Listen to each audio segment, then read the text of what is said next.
Всем привет, дорогие друзья! С вами Игропром. И да, давно не виделись, давно не было новостных выпусков. Ну, извиняйте, очень много дел. Но сегодня я хочу с вами поговорить о нескольких игровых проектах, в том числе о Baldur's Gate 3. Ну что ж, ребята, уже практически полторы недели прошло с момента релиза Baldur's Gate 3. И я по своим личным ощущениям могу сказать то, что это реально лучшая игра десятилетия. Ну, по крайней мере, для меня. Потому что практически ровно 10 лет назад вышел Ведьмак 3, и это та игра, из которой я не мог вылезти от слова совсем. Ну, то есть, в тот момент я активно играл в Destiny 1. Те, кто знает про эту игру, они знают то, что игра была эксклюзивом для консолей PlayStation и Xbox. Это сейчас она как бы на всех платформах, да, ну, кроме Nintendo Switch. А тогда она была исключительно только на консолях, и я просто не мог выбраться из этой игры. Я безумно ее полюбил, и, наверное, благодаря ей я смог попасть в медиапространство, в медиаиндустрию. Но мы сейчас не об этом. Так вот, на момент, когда я активно играл в Destiny, вышел третий Ведьмак. И он меня настолько сильно покорил, он настолько сильно меня затянул, то что вот пока я все там не запылесосил, я не вышел из игры от слова совсем. Ну, естественно, я делал перерывы на поспать, на поесть, но опять же таки я сидел и практически безвылазно играл в Ведьмака, и, наверное, месяц ушел на то, чтобы я его прям полностью прошел. И вот спустя 10 лет выходит Baldur's Gate 3. Я честно скажу, до знакомства, наверное, с Divinity я был не особым фанатом ДНД. Я знал, что такое ДНД, и для меня это казалось немножечко странноватым. Но потом, когда я прошел Divinity, я такой, блин, ДНД это круто. В первые две части Baldur's Gate 3, Baldur's Gate я не играл, честно скажу. Но я обязательно исправлюсь и обязательно пройду первые две части, но уже после того, как я пройду третью. Так вот, я сразу начал играть в третью. Понятное дело, то, что я там почитал краткое описание сюжета предыдущих двух частей и прочее, для того, чтобы быть в курсе, к отсылкам, ко всему остальному. В данный момент я наиграл более, наверное, ну, 70 часов и игра меня не отпускает. То есть ты постоянно ходишь и думаешь, что блин, вот сейчас надо поработать, сейчас нужно поделать то, сё, третье, десятое, и обязательно пойти играть в Baldur's Gate 3. И вот в эти выходные даже фанаты, да не только фанаты, но и пользователи Steam решили попытаться побить рекорд одновременного онлайна в Steam, но у них это, к сожалению, не получилось. Hogwarts Legacy все еще держит первую позицию, но зато Baldur's Gate 3 взял самые высокие оценки от критиков и от пользователей, ну, за последние, наверное, несколько лет. По-моему, Disco Elysium я вот здесь вот сейчас размещу скриншот, и, по-моему, там, если я не ошибаюсь, Disco Elysium будет на втором месте. Кстати, Disco Elysium я все планирую пройти, он у меня есть, но судя по всему, после Baldur's Gate мне придется немножко отдохнуть от игр такого плана.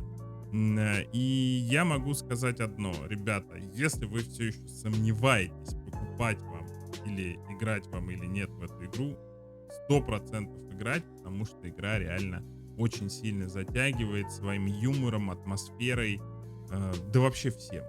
То есть в этой игре можно пропасть на долгие месяцы. Так что обязательно примите к сведению и поиграйте в Baldur's Gate 3.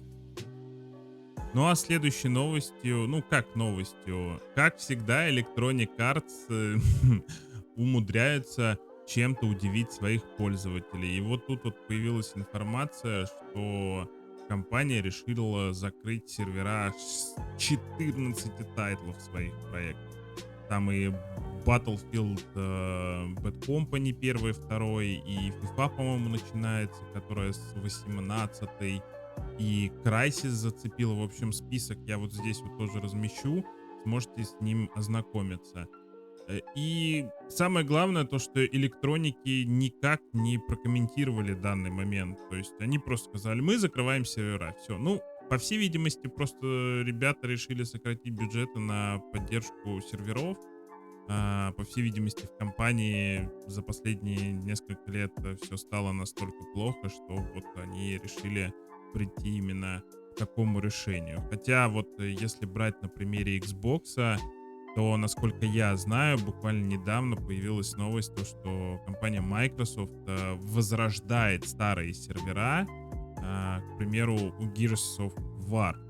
У первой и у второй части восстановили онлайн-сервера, и люди сидят и играют там в любимый мультиплеер.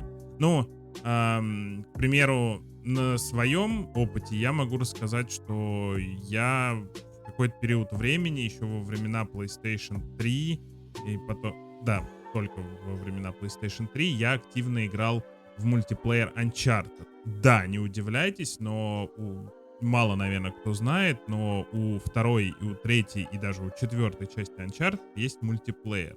Так вот, во второй части был мультиплеер, ну, такой, типа, не туда и не сюда. Он был хороший, но он был, ну, супер простой. В третьей части сделали уже реально крутой мультиплеер, и я помню, мы просто из него не вылезали.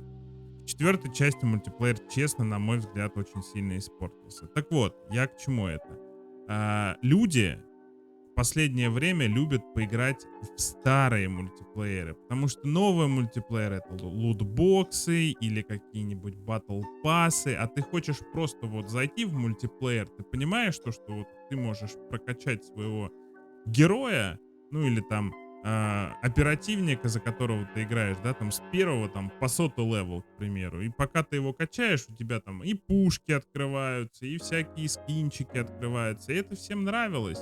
Ты платил один раз за игру, тебе не нужно было, ну, я не знаю, там, платить за какой-нибудь скин, как это, к примеру, с Call of Duty, да, для того, чтобы благодаря этому скину, такое действительно есть, ну, по крайней мере, в Call of Duty это очень сильно встречается. Благодаря скину на пушку ты можешь из этой пушки сделать убер-мега-пушку, которая будет выносить всех и вся. Да, ты можешь попробовать собрать точно с такими же обвесами такую пушку, но она у тебя не будет стрелять так, как она стреляет с этим скином. В общем, люди, на мой взгляд, очень сильно устали от этого и просто решили возвращаться в старые мультиплееры. И когда они видят то, что в их любимых играх мультиплеер уже недоступны, они от этого очень сильно расстраиваются и могут идти на пиратство. И вот Microsoft, они как бы, собственно, решили возродить все это дело и как бы подняли сервера своих старых проектов. В данный момент пока что Gears of War. А вот Electronic Arts решили, наоборот, прикрыть, и, наверное, они что-то смогут предложить альтернативное, но я очень сильно в этом сомневаюсь. Мне бы вот на самом деле, как фанату Uncharted, было бы приятно, если бы, ну, хотя бы на PlayStation 4 Sony такие, типа, мы вот для второго и для третьего Uncharted решили восстановить мультиплеер, и я бы, на самом деле, очень сильно порадовался. А так, если вот мне прям уж очень сильно захочется поиграть в мультиплеер второго-третьего Uncharted, наверное, придется все-таки либо у кого-то брать, либо покупать себе PlayStation 3, чтобы хотя бы немножко поностальгировать. Ну а теперь давайте перейдем к более позитивным новостям, потому что в эти выходные THQ Nordic приятно удивили своих фанатов. Мы не будем сейчас говорить о том, что конкретно показали нам на THQ Showcase, так называемом, сконцентрируем свое внимание только на пару проектов. Это Готика, которую показали, ну, маленький трейлер, и на самом деле, ну, игра действительно выглядит хорошо, и надеюсь, что дух старой Готики она будет все-таки держать, но больше всего меня заинтересовал Titan Quest 2. Да, ребята анонсировали Titan Quest 2, пока что без даты релиза, но пообещали то, что это абсолютно другая история, то есть она не будет никак связана с первой частью и со всеми ее DLC, но при этом сообщили, что игра будет чуть менее динамичнее недавно вышедшей Diablo 4, там не будет автоматической генерации левелов, то есть все левелы сделаны вручную. Ну и касаемо сюжета, как я уже сказал ранее, это будет абсолютно другая история. Но по трейлеру, честно скажу, игра выглядит достаточно жирно и очень интересно. Посмотрим, что из этого выйдет. Осталось только дождаться дат релиза. Ну и давайте, наверное, закончим такой новостью, как недавно всплывшая информация о GTA 6. Значит, в Rockstar в свое время работал такой человек, как Джон Янг. И из его аккаунта недавно всплыла информация, что он над игрой работает аж с 2015 года. И игра все еще находится в глубокой-глубокой разработке. Но многие предрекают то, что игра выйдет в 2024 году. А, на мой взгляд, если игра действительно настолько долго разрабатывается, то она должна получиться, ну, как минимум раза в 2 круче, чем Red Dead Redemption.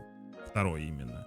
Потому что, кстати, буквально недавно Rockstar анонсировали не ремейк, не ремастерит, а просто перевыпуск Red Dead Redemption, но на PlayStation 4 и на Nintendo Switch. И вот, кстати, в одном из наших последних подкастов мы с Павлом Болоцким и Антоном Белым сидели, рассуждали на эту тему, касаемо того, то, что Rockstar было бы неплохо сейчас выпустить Red Dead Redemption, ну, там, ремастерит или ремейк. И Паша как раз тоже рассказывал то, что в РДР есть полноценная локация из первой части. То есть по ней даже можно походить, поисследовать, но она достаточно пустая. И буквально там спустя 3-4 дня после нашего подкаста появляется новость, что Rockstar выпускают первый RDR на PlayStation 4 и на Nintendo Switch. Хочется сказать на Xbox, но и на Xbox ты и так можешь поиграть в игру по обратной совместимости. Кстати, интересно, почему они не стали анонсировать игру на Xbox. И я высказал такое предположение, что, вероятнее всего, просто прилетит патч, так как, кстати, да, в игру добавят русский язык, то есть русские субтитры, потому что изначально игра была полностью на английском языке. Вот, поэтому хотелось бы, чтобы GTA 6 была, ну, как минимум на 2-3 головы выше RDR в плане механик и всего остального. Там вроде как еще вот новость появилась, то, что там будет динамический, значит, динамический рост волос и бороды у персонажа мужского и рост волос женского, да. Посмотрим.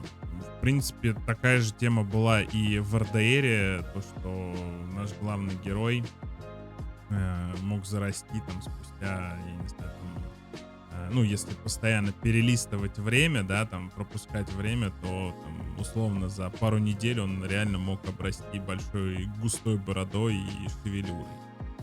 Посмотрим. Игра практически, как я уже сказал ранее, 10 лет разрабатывается. Так что посмотрим, что из этого выйдет. А на этом, наверное, все. Спасибо всем, кто смотрел такой вот небольшой ролик. Ребят, я заранее извиняюсь, то, что все вот так вот спонтанно получается, потому что, честно скажу, пока что занимаюсь всем этим один, но в ближайшее время надеюсь, то, что обрасту командой и станет немножечко попроще, и новостные ролики для вас будем писать хорошие, и летсплеи. Сейчас еще будет очень много игровых проектов релизаться, да, кстати, по геймпассу, и не забывайте про наших друзей из Game Sales, они, кстати, геймпассами начали тоже, так сказать, заведовать. Да, и можно у них еще и геймпасс приобрести себе, потому что по геймпассу выходит, ну, как минимум в этом месяце, точнее, в следующем месяце, в сентябре, 3 проекта, на которых стоит обратить внимание. Это Starfield, Layers of P и Payday 3. Все, наверное, на этом все, да. Все, что я хотел сказать. Спасибо всем, кто был, смотрел. Ставьте лайки, подписывайтесь, пишите комментарии. И извиняйте то, что если я где-то какую-то чухню сказал или пургу, я думаю, в ближайшее время все исправим. Я высказываю исключительно только свои эмоции, свое мнение. На этом все. Всем пока-пока.